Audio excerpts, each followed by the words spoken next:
जय श्री गणेश।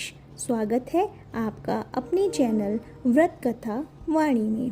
आज हम सुनेंगे संतोषी माता की व्रत कथा।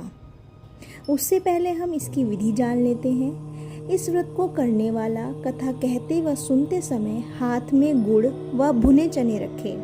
सुनने वाला संतोषी माता की जय, संतोषी माता की जय मुख से बोलता जाए। कथा समाप्त होने पर हाथ का गुड़ चना गौ माता को खिलाएं।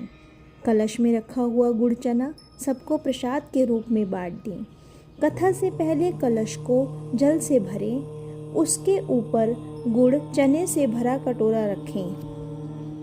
कथा समाप्त होने और आरती होने के बाद कलश के जल को घर में सब जगह छिड़कें और बचा हुआ जल तुलसी की क्यारी में डाल दें।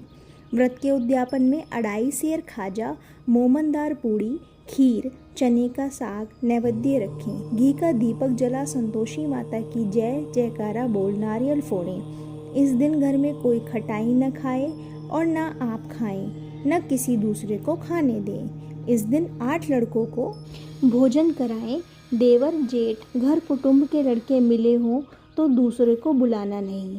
कुटुंब में ना मिले तो ब्राह्मणों के रिश्तेदारों या पड़ोसियों के लड़के बुलाएं। उन्हें खटाई की कोई वस्तु न दे तथा भोजन कराकर यथाशक्ति दक्षिणा दें। आइए कथा का प्रारंभ करते हैं। बोलिए संतोषी माता की जय। एक बुढ़िया थी, उसके 7 पुत्र थे। 6 कमाने वाले थे, एक निकम्मा था।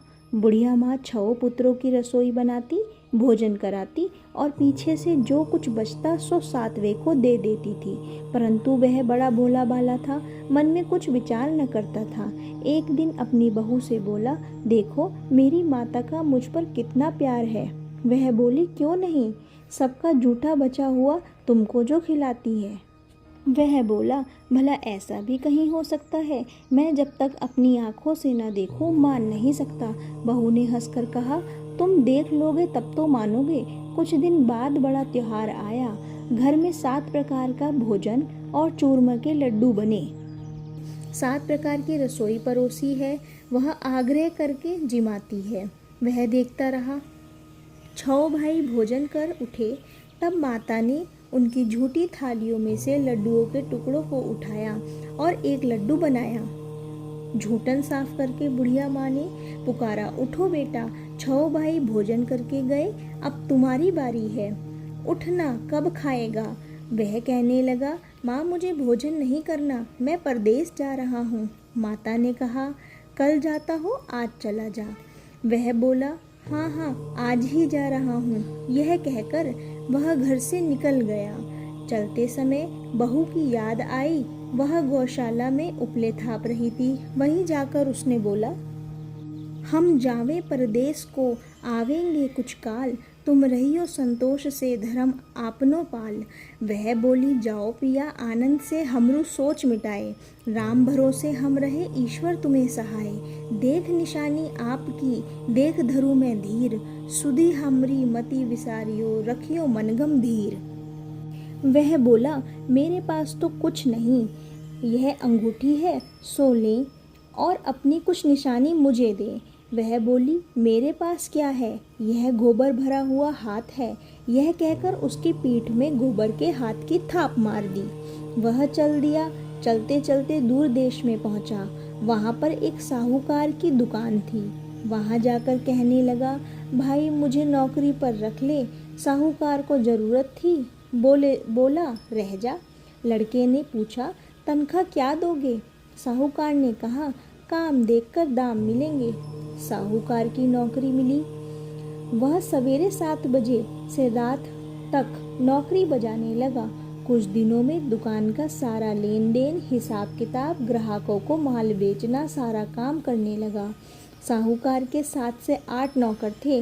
वे सब चक्कर खाने लगे कि यह तो बहुत होशियार बन गया है। सेठ ने भी काम देखा और 3 महीने में उसे आधे मुनाफे का साझेदार बना दिया। वह 12 वर्ष में ही नामी सेठ बन गया और मालिक सारा कारोबार उस पर छोड़कर बाहर चला गया। अब बहू पर क्या बीती सो सुनो। सास ससुर उसे दुख देने लगे। सारी गृहस्थी का काम करके उसे लकड़ी लेने जंगल में भेजते। इस बीच घर की रोटियों के आटे से जो भूसी निकलती उसी रोटी बनाकर रख देते और फूटे नारियल के खोपरे में पानी। इस तरह दिन बीतते रहे। एक दिन वह लकड़ी लेने जा रही थी। रास्ते में बहुत सी स्त्रियां संतोषी माता का व्रत करती दिखाई दी। वह वहां खड़ी हो कथा सुनकर बोली, बहनों, यह तुम किस देवता का व्रत करती हो और इसके करने से क्या फल मिलता है? इस व्रत के करने से क्या फल मिलता है?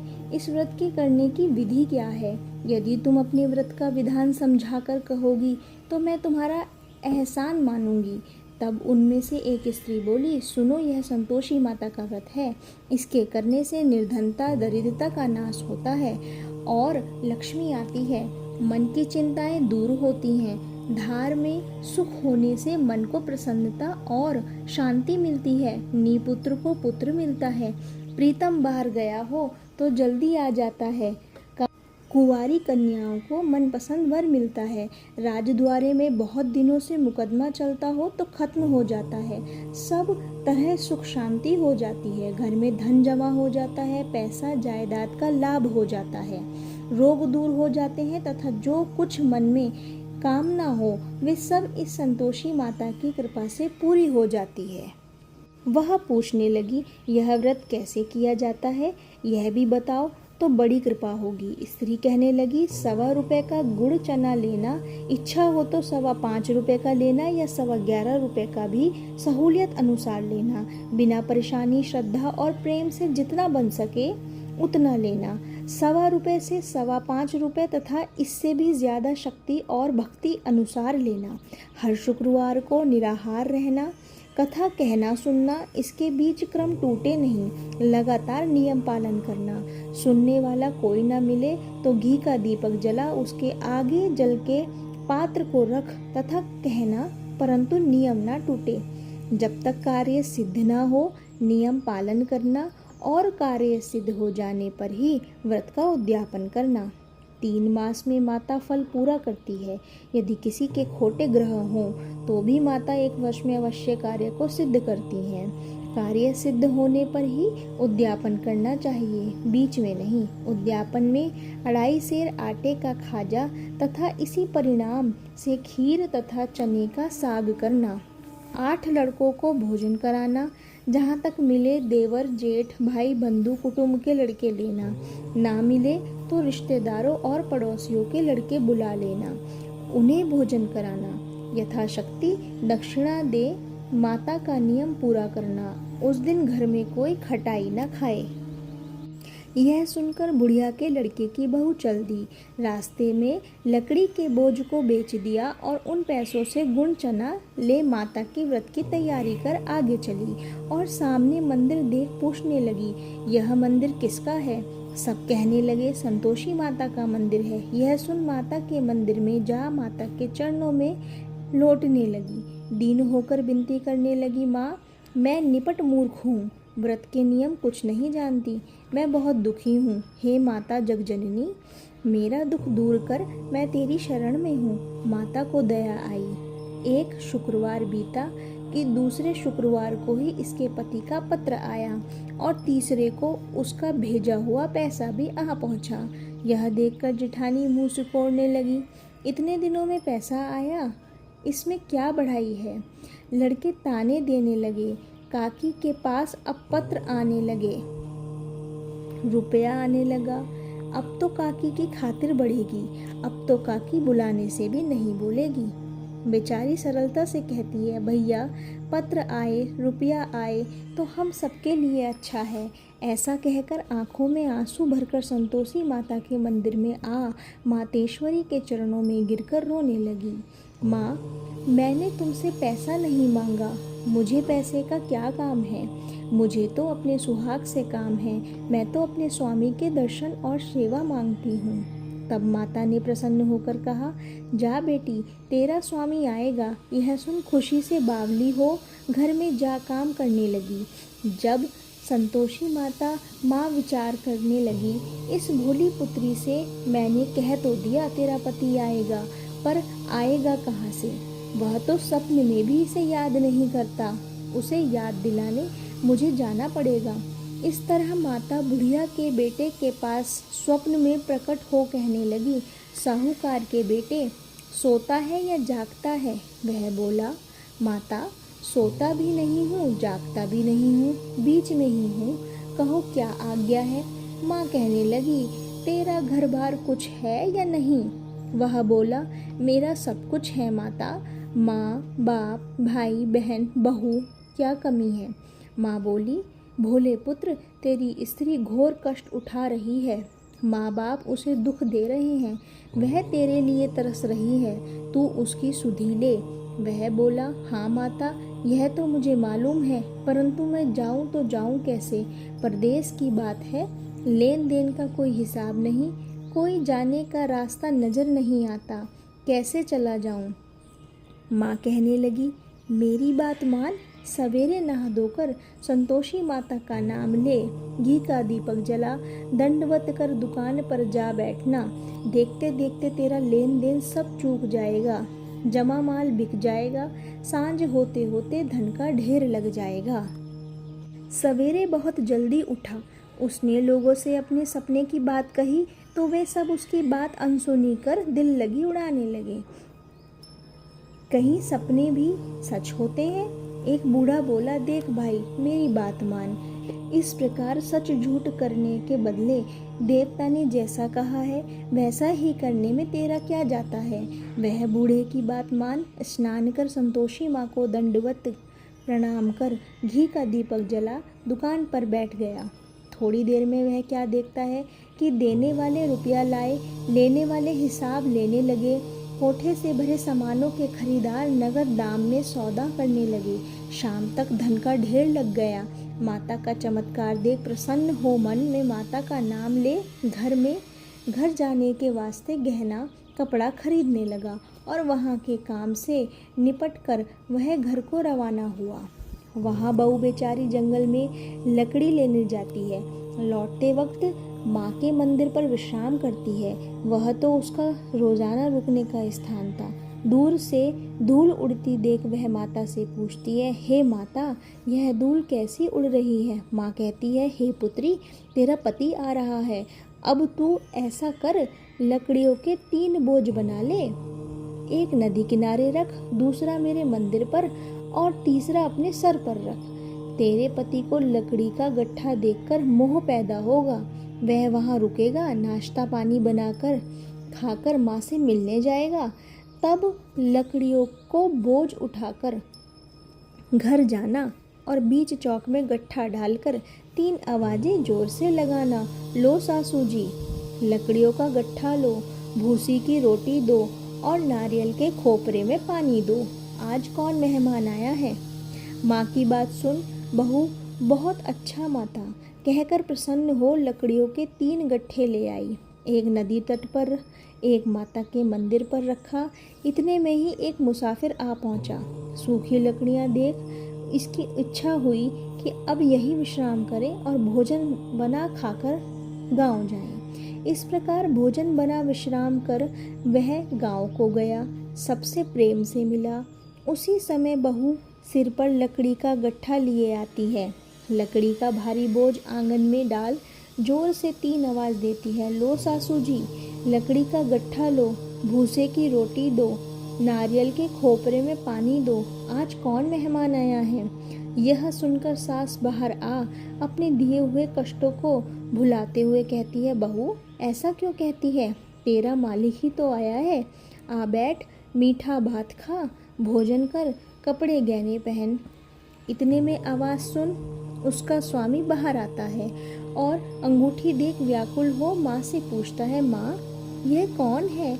माँ कहती है, बेटा यह तेरी बहू है, आज 12 वर्ष हो गए हैं, तू जब से गया है तब से सारे गांव में जानवर की तरह भटकती फिरती है, काम काज घर का कुछ नहीं करती, 4 समय आकर खा जाती है, अब तुझे देखकर भूसे की रोटी और नारियल के खोपरे में पानी मांगती है। वह लज्जित हो बोला, ठीक है माँ, मैंने इसे भी देखा है और तुम्हें भी देखा है, अब मुझे दूसरे घर की ताली दो तो उसमें रहूं। तब माँ बोली, ठीक है बेटा, तेरी जैसी मर्जी कहकर ताली का गुच्छा पटक दिया। उसने ताली ले दूसरे कमरे में जो तीसरी मंजिल के ऊपर था खोल कर सारा सामान जमाया। एक दिन में ही वहाँ राजा के महल जैसा ठाट बाट बन गया। अब क्या था, वे दोनों सुखपूर्वक रहने लगे। इतने में अगला शुक्रवार आया। बहू ने अपने पति से कहा कि मुझे माता का उद्यापन करना है।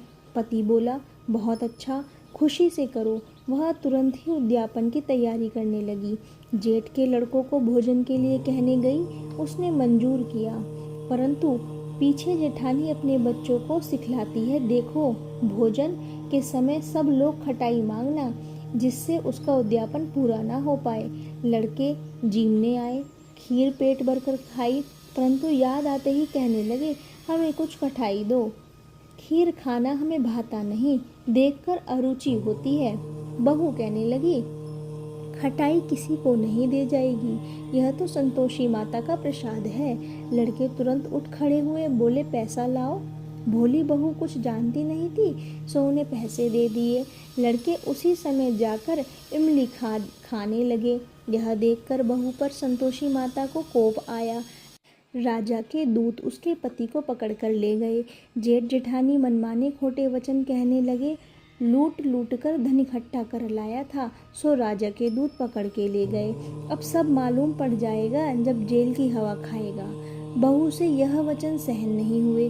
रोती रोती माता के मंदिर में गई। हे माता, तुमने यह क्या किया? हंसाकर अब क्यों रुलाने लगी? माता बोली, पुत्री, तूने उद्यापन करके मेरा व्रत भंग किया है। इतनी जल्दी सब बातें भुला दी। वह कहने लगी, माता, भूली तो नहीं हूँ, न कुछ अपराध किया है। मुझे तो लड़कों ने भूल में डाल दिया, मैंने भूल से उन्हें पैसे दे दिए, मुझे क्षमा कर दो माँ। माँ बोली, ऐसी भी कहीं भूल होती है? वह बोली, माँ, मुझे माफ़ कर दो, मैं फिर तुम्हारा उद्यापन करूँगी। माँ बोली, अब भूल मत करना। वह बोली, अब ना होगी। माँ, अब बतलाओ वह कैसे आएंगे? माँ बोली, जा पुत्री, तेरा पति तुझे रास्ते में ही आता मिलेगा। वह घर को चली। राह में पति आता मिला। उसने पूछा, तुम कहाँ गए थे? तब वह कहने लगे, इतना धन कमाया है, उसका टैक्स राजा ने मांगा था, वह भरने गया था। वह प्रसन्न हो बोली, भला हुआ, अब घर चलो। कुछ दिन बाद फिर शुक्रवार आया। वह बोली, मुझे माता का उद्यापन करना है। पति ने कहा, करो। वह फिर जेठ के लड़कों से भोजन को कहने लगी। जेठानी ने तो एक दो बातें सुनाई और लड़कों को सिखा दिया कि तुम पहले ही खटाई मांगना। लड़के कहने लगे, हमें खीर खाना नहीं भाता, जी बिगड़ता है, कुछ खटाई खाने को देना। वह बोली, खटाई खाने को नहीं मिलेगी, आना हो तो आओ। वह ब्राह्मणों के लड़के ला भोजन कराने लगी। यथाशक्ति दक्षिणा की जगह एक एक फल उन्हें दिया। इससे संतोषी माता प्रसन्न हुई। माता की कृपा होते ही नए मास उसको चंद्रमा के समान सुंदर पुत्र प्राप्त हुआ। पुत्र को लेकर प्रतिदिन माता जी के मंदिर में जाने लगी। माँ ने सोचा कि यह रोज आती है, आज क्यों ना मैं इसके घर चलूं, इसका आसरा देखूं तो सही। यह विचार कर माता ने भयानक रूप बनाया। गुड़ और चने से सना मुख, ऊपर सूंड के समान होठ, उस पर मक्खियाँ भिन भिना रही थीं। दहलीज में पांव रखते ही उसकी सास चिल्लाई, देखो रे, कोई चुड़ैल डाकिन चली आ रही है, लड़कों इसे भगाओ, नहीं तो किसी को खा जाएगी। लड़के डरने लगे और चिल्लाकर खिड़की बंद करने लगे। छोटी बहू रोशनदान में से देख रही थी। प्रसन्नता से पगली होकर चिल्लाने लगी, आज मेरी माताजी मेरे घर आई हैं। यह कहकर बच्चे को दूध से हटाती है। इतने में सास का क्रोध फूट पड़ा। बोली, इसे देखकर कैसी उतावली हुई जा रही है, जो बच्चे को पटक दिया। इतने में माँ के प्रताप से जहाँ देखो वहीं लड़के ही लड़के नजर आने लगे। वह बोली, माँ जी, मैं जिनका व्रत करती हूँ वह यही है संतोषी माता। इतना कह झट से सारे घर में किवाड़ खोल देती है। सबने माता के चरण पकड़ लिए और विनती करने लगे कि हे माता, हम मूर्ख हैं, हम अज्ञानी हैं, पापी हैं, तुम्हारे व्रत की विधि हम नहीं जानते, तुम्हारा व्रत भंग कर हमने बहुत बड़ा अपराध किया है। हे माता, आप हमारा अपराध क्षमा करो। इस प्रकार माता प्रसन्न हुई। माता ने बहू को जैसा फल दिया वैसा ही सबको दे, जो पढ़े उसका मनोरथ पूर्ण हो। बोलो संतोषी माता की जय। अगर आपको भी यह संतोषी माता की व्रत कथा सुनने में अच्छी लगी हो तो चैनल को सब्सक्राइब करें और वीडियो को लाइक करना ना भूलें और कमेंट में जय संतोषी माता अवश्य लिखें। जय श्री राम।